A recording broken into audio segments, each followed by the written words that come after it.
गुरुर्ब्रह्मा गुरुर्विष्णु गुरुर्देवो महेश्वरा गुरुर्साक्षात् परं ब्रह्म तस्मै श्री गुरुवे नमः।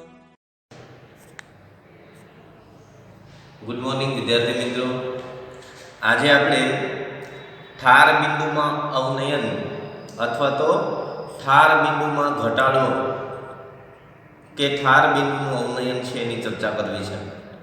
તો ઠાર બિંદુનું અવનયન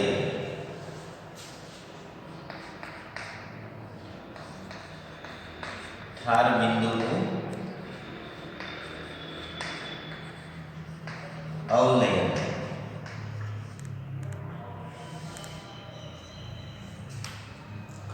હવે જો આપણે શુદ્ધ દ્રાવકમાં અબાષ્પીલ દ્રાવ્ય પદાર્થ ઓગાળી અને દ્રાવણ બનાવીએ છીએ ત્યારે શુદ્ધ દ્રાવકની સાપેક્ષે દ્રાવણમાં રહેલા દ્રાવકના બાષ્પ દબાણમાં ઘટાડો થાય છે।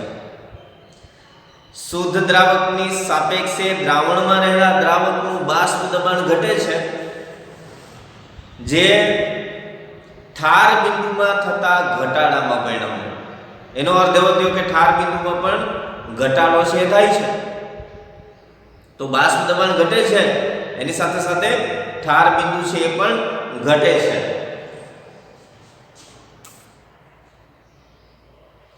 શુદ્ધ દ્રાવકમાં અબાષ્પીલ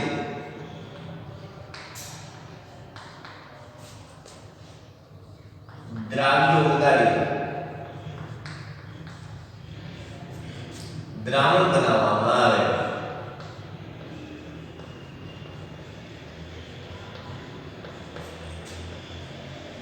ત્યારે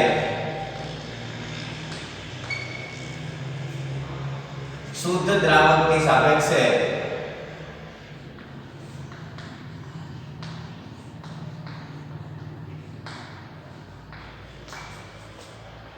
દ્રાવણમાં રહેલા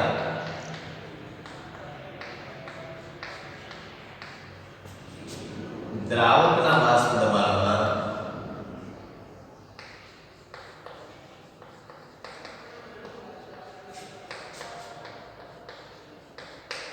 ઘટાડો થાય છે। આપણે સંખ્યાત્મક ગુણધર્મોની ચર્ચા કરી હતી કે શુદ્ધ દ્રાવકની સાપેક્ષે દ્રાવણમાં રહેલા દ્રાવકનું બાષ્પ દબાણ ઘટે, ઉત્કલન બિંદુ વધે, ઠાર બિંદુ છે એમાં ઘટાડો થાય અને અભિસરણ દબાણમાં ફેરફાર થાય। એ દ્રાવણના સંખ્યાત્મક ગુણધર્મો હતા। તો શુદ્ધ દ્રાવકમાં અબાષ્પિત દ્રાવ્ય પદાર્થ ઓગાળી દ્રાવણ બનાવવામાં આવે ત્યારે શુદ્ધ દ્રાવકની સાપેક્ષે દ્રાવણની અંદર રહેલા દ્રાવકનું બાષ્પ દબાણ છે ઘટે છે, ઓછું થાય। આની ચર્ચા છે આપણે આગળ કરી ગયા, બરાબર। તો બાષ્પ દબાણમાં જે ઘટાડો થાય છે એ ઠાર બિંદુમાં થતા ઘટાડામાં પરિણમે છે। બાષ્પ દબાણનો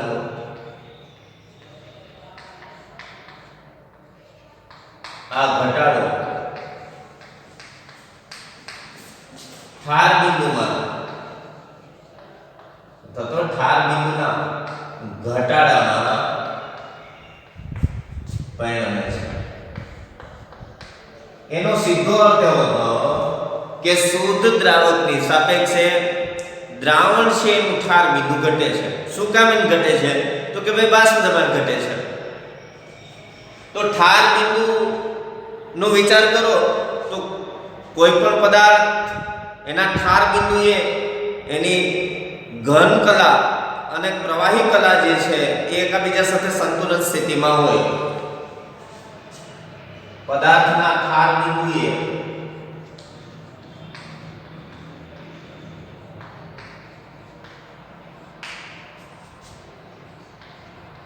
પ્રવાહી કલા તથા ઘન કલાઓ એકબીજા સાથે સંતુલન સ્થિતિમાં હોય છે।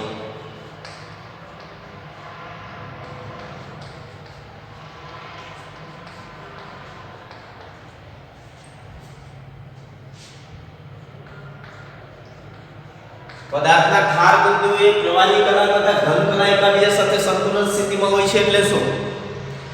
તો કે ભાઈ ઠાર બિંદુ એ પ્રવાહી કલા, દાખલા તરીકે એક બંધ પાત્રની અંદર અથવા તો સારી કક્ષાના થર્મોસ ફ્લાસ્કની અંદર આપણે પ્રવાહી પાણી લઈએ, બરાબર, અને એનું તાપમાન છે નીચું લઈ જઈએ અને એમની વચ્ચે સંતુલન સ્થિતિ સપાઈ જાય ત્યારે શું થાય? તો કે પ્રવાહી પાણી છે એનું બરફ બનવાનું શરૂ થાય. તો પાણીનું બરફ બનવું, જો એમની વચ્ચે સંતુલન સપાઈ ગયું હોય એટલે કે બરફના ગાંગડાઓ અને પ્રવાહી પાણી એમની વચ્ચે સંતુલન હોય તો બરફ પીગળી અને પ્રવાહી પાણી બને, એનો વેગ અને પાણીમાંથી બરફ બનવાનો વેગ, એ બંને ક્રિયાના વેગ છે એ સમાન થઈ જાય. તો આપણે એમ કહીએ કે ભાઈ ઘન કલા જે છે એ અને પ્રવાહી કલા એમની વચ્ચે સંતુલન સપાયેલું છે એટલે બંને ક્રિયાના વેગ છે એ વખતે શું હશે? સમાન હશે. તો ઠાર બિંદુએ શું થાય કે ઘન કલા અને પ્રવાહી કલા છે એકબીજા સાથે સંતુલન સ્થિતિમાં હોય, મતલબ કે ઘનનું પ્રવાહીમાં બનવું, રૂપાંતર થવું અથવા તો બનવું અને પ્રવાહીનું ઘનમાં રૂપાંતરણ થવાનો વેગ છે સમાન હોય. એ પદાર્થનું શું છે? ઠાર બિંદુ છે. હંમેશા જે તાપમાને પ્રવાહી અને ઘન એ બંને કલાઓના બાષ્પ દબાણ છે સમાન હોય એ તાપમાનને એ દ્રાવણનું શું કહેવાય? ઠાર બિંદુ છે કહેવાય. તો ઠાર બિંદુની વ્યાખ્યા આપીએ તો શું આપી શકાય? કે જે તાપમાને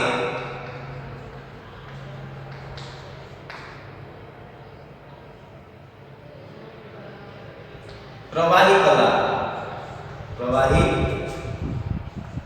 કલાના બાષ્પ દબાણ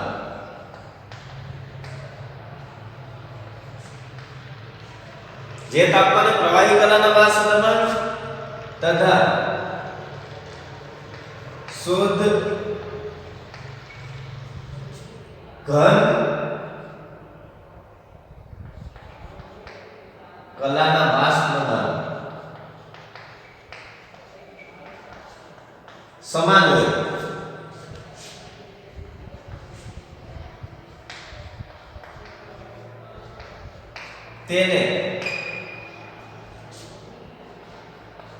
તેનું ઠાર બિંદુ કહે છે.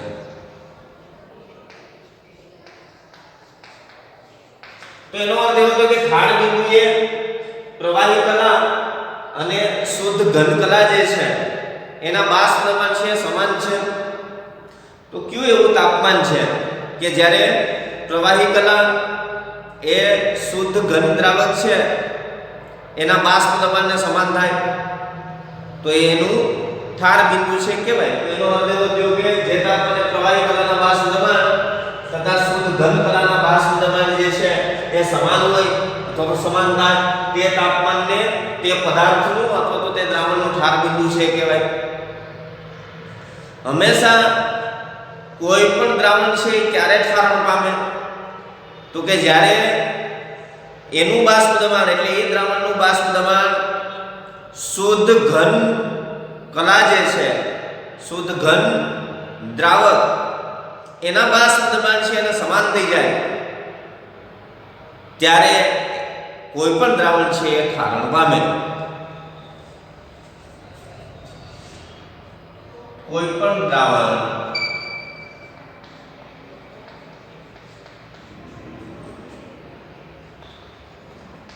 ત્યારે જ ઠારણ પામે છે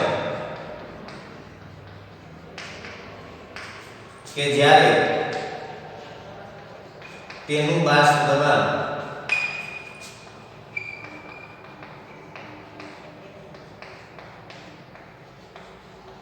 શુદ્ધ ઘન દ્રાવકના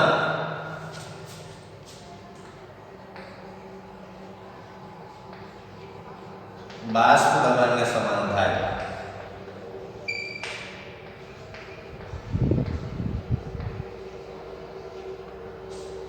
એટલે આપણે દ્રાવણ લીધું, એ દ્રાવણ છે એ ક્યારે ઠારણ પામે? તો કે શુદ્ધ ઘન દ્રાવક જે છે એનું બાષ્પ દબાણને સમાન થાય એટલે કે દ્રાવણ અને શુદ્ધ ઘન દ્રાવક છે એ બંનેના બાષ્પ દબાણ સમાન થઈ જાય ત્યારે એ દ્રાવણ છે એનું ઠારણ છે થતું હોય.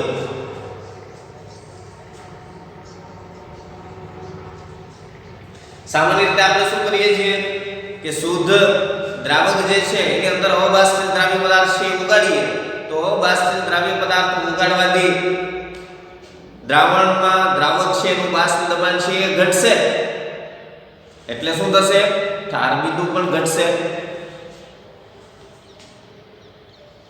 અબાષ્પિત દ્રાવ્ય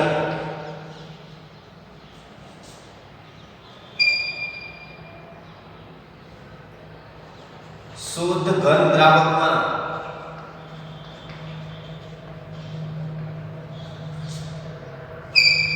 ઉમેરવાથી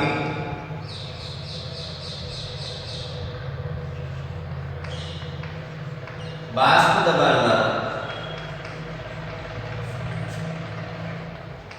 ઘટાડો થાય છે તેથી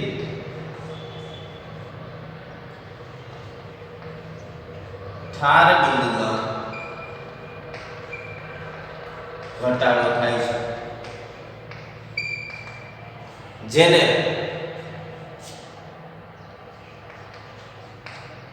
ઠાર બિંદુમાં અથવા તો ઠાર બિંદુનું અવનયન ડેલ્ટા ટીએફ કહે છે તો ઠાર બિંદુનું અવનયન જેને આપણે ડેલ્ટા ટીએફ વડે દર્શાવીએ છીએ જો શુદ્ધ દ્રાવક છે એનું ઠાર બિંદુ શુદ્ધ દ્રાવકનું ઠાર બિંદુ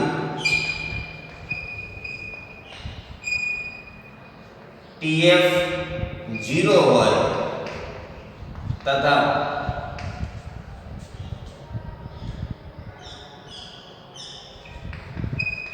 દ્રાવણનું ઠાર બિંદુ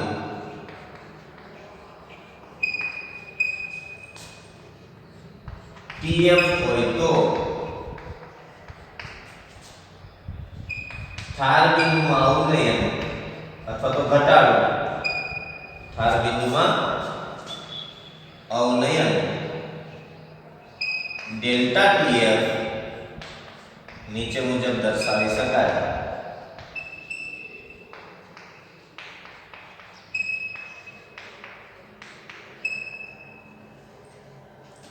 ડેલ્ટા TF બરાબર ઠાર બિંદુનું અવનયન અથવા તો ઠાર બિંદુમાં ઘટાડો બરાબર શુદ્ધ દ્રાવક કરતા એમાંથી બનતા દ્રાવણનું ઠાર બિંદુ છે એ ઓછું હોય વધારામાંથી ઓછું છે આપણે વાત કરવાનું તો TF 0 TF કરીએ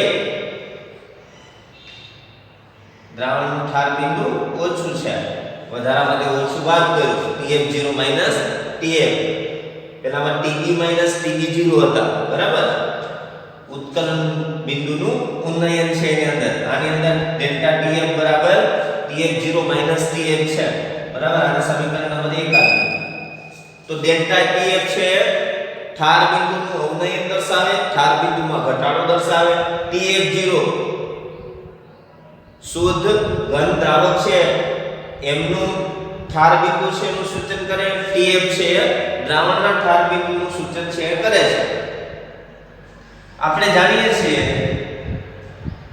ઠાર બિંદુમાં અથવા તો ઠાર બિંદુનું અવનયન ડેલ્ટા TF એ દ્રાવણની મોલાલિટી જેને આપણે સ્મોલ m વડે દર્શાવીએ છીએ દ્રાવણની મોલાલિટીના સમપ્રમાણમાં હોય છે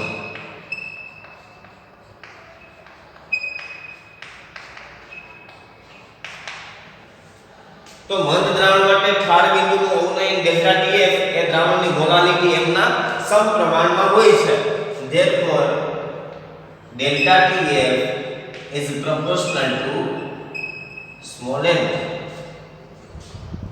હવે આપણે મોલાલિટી છે એનું સૂત્ર છે જાણીએ છીએ બરાબર મોલાલિટીનું સૂત્ર આપણે જાણીએ છીએ શું છે મોલાલિટીનું સૂત્ર તો કે મોલાલિટી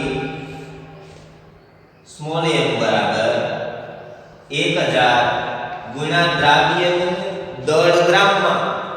દ્રાવ્યનું દળ એટલે W2.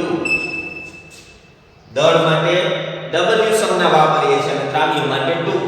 દ્રાવ્યનું દળ ગ્રામમાં એના છેદમાં દ્રાવ્યનું આણ્વીય દળ M2 એને ગુણ્યા દ્રાવકનું દળ ગ્રામમાં W1.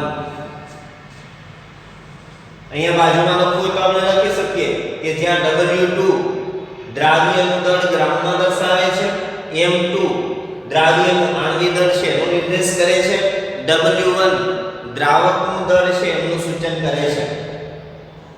તો મોલારિટીનું સૂત્ર જે છે એ આની અંદર આપણે મૂકી દઈએ તો આપણને શું મળે? જેથી ડેલ્ટા TF બરાબર મોલારિટીનું સૂત્ર છે આની અંદર મૂકી દઈએ, પ્રોપોર્શનલ ટુ દૂર કરો તો આપણને શું મળે? પહેલા પ્રોપોર્શનલ ટુ દૂર કરી દઈએ જેથી ડેલ્ટા TF બરાબર KF * M બરાબર. ડેલ્ટા TF બરાબર KF * M. KF છે સપ્રમાણતા અચળાંક છે બરાબર. KF સપ્રમાણતા અચળાંક છે અને એમને આપણે શું કહીએ છીએ? મોલર અવનયન અચળાંક અથવા તો ઠાર બિંદુ અવનયન અચળાંક એમ પણ કહેવાય. ઠાર બિંદુ અવનયન અચળાંક અથવા તો મોલર અવનયન અચળાંક છે કહેવાય. એમની જગ્યાએ આ કિંમત મૂકી દઈએ તો આપણને સૂત્ર શું મળશે? અહીંયા આપણે લખીએ ડેલ્ટા TF બરાબર KF તો છે આપણી પાસે, M ની કિંમત છે આપણે મૂકીએ તો KF ગુણ્યા 1000 એને ગુણ્યા W2 ડિવાઇડ બાય M2 ગુણ્યા W1 બરાબર. તો ઠાર બિંદુમાં અવનયન છે એનું સૂત્ર છે આપણને મળે. M2 ના સૂત્રનો કરતા કરીએ તો દ્રાવ્યનું આણ્વીય દળ છે એ પણ નક્કી કરી શકાય. તો અહીંયા લખી M2 બરાબર KF એને ગુણ્યા 1000 એને ગુણ્યા W2 એને ભાગ્યા ડેલ્ટા TF ગુણ્યા W1. KF શું છે? મોલર અવનયન અચળાંક. મોલર અવનયન અચળાંકની વાત આવે કે 1000 ગ્રામ દ્રાવકની અંદર અથવા તો 1 કિલોગ્રામ દ્રાવકની અંદર દ્રાવ્યની મોલ સંખ્યા છે એનો નિર્દેશ કરે છે અને એ દ્રાવ્યના સ્વભાવનું પરિબળ છે. Kb અને Kf બંને દ્રાવ્યના સ્વભાવનું પરિબળ છે. એટલે દ્રાવ્ય બદલાય તો એનું મૂલ્ય છે બદલાતા હોય. તો Kf ગુણ્યા 1000 ગુણ્યા W2 છે દ્રાવ્યનું દળ છે એનું સૂચન કરે. ડેલ્ટા TF છે ઠાર બિંદુમાં અવનયનનું સૂચન કરે અથવા તો ઠાર બિંદુમાં ઘટાડાનું સૂચન કરે, જ્યારે W1 દ્રાવક છે એના દળનું સૂચન છે કરે છે. અને સમીકરણ નંબર 2 આપો તો ખાસ કરીને એક્ઝામ્પલોની અંદર ડેલ્ટા TF બરાબર KF * M અથવા તો ડેલ્ટા TF નું સૂત્ર કે M2 નું સૂત્ર છે એનો ઉપયોગ કરીને આપણે એક્ઝામ્પલો છે ગણી શકીએ છીએ. ઓકે.